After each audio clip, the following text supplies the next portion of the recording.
Circle کے عام جو ہے رواں ہیں، اپنے خیالات کا اظہار کریں گے ڈاکٹر ابرار عمر صاحب سے اجازت۔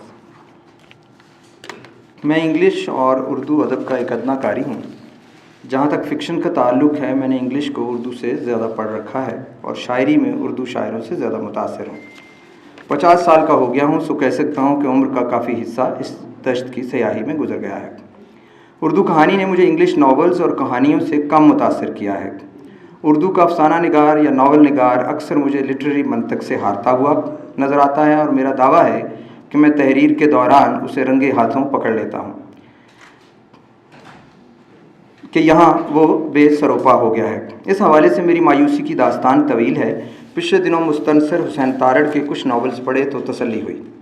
سرکتے راستے کے مصنف جاوید انور سے ایک ہی ملاقات ہوئی جو حمید کیسر صاحب نے کروائی۔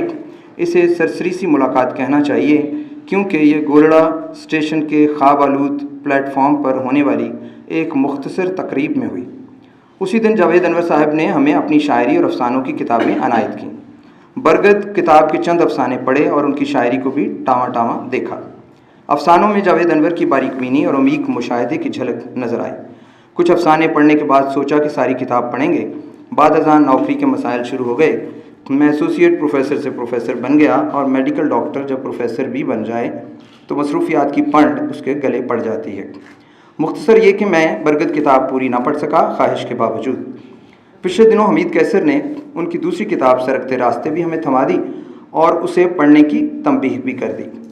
ان دنوں مختلف میڈیکل کالجز میں لیکچر دینے کے لیے شہر سے دور بھی رہنا پڑتا ہے، سو تنہائی میسر ہوتی ہے اور کچھ راتیں اپنی پروفیشنل مصروفیات سے ہٹ کر بھی مل جاتی ہیں۔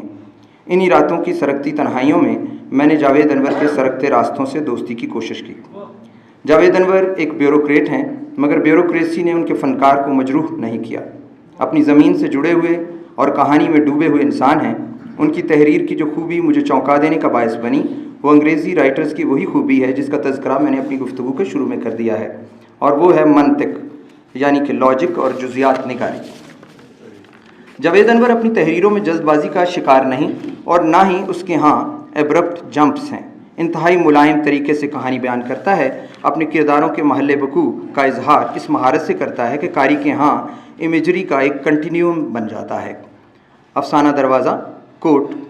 کمرے کے وسط میں ایک بہت بڑی گول میز تھی جس پر بے تحاشا لکڑی استعمال ہوئی تھی۔ اس گول میز پر سبز رنگ کی پلاسٹک شیٹ بچھائی گئی تھی۔ درمیان میں مستقل نوعیت کے ظروف یعنی نمکدانیاں، شکردانیاں، خلالدانیاں اور کیچپ کی بوتلیں پڑی رہتیں۔ میز کے گرد 10 بھاری کرسیاں بچھی تھیں۔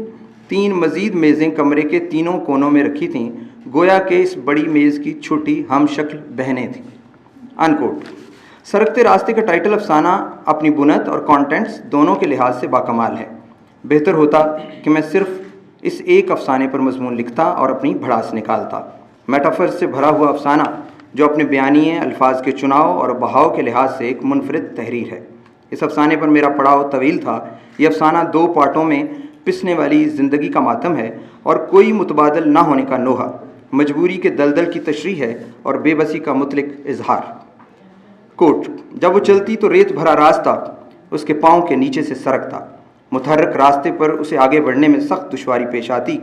ریت اس کے پاؤں جکڑتی اور رائے گاں مشقت کا درد اس کی پنڈلیوں سے ہوتا ہوا سر تک پہنچتا۔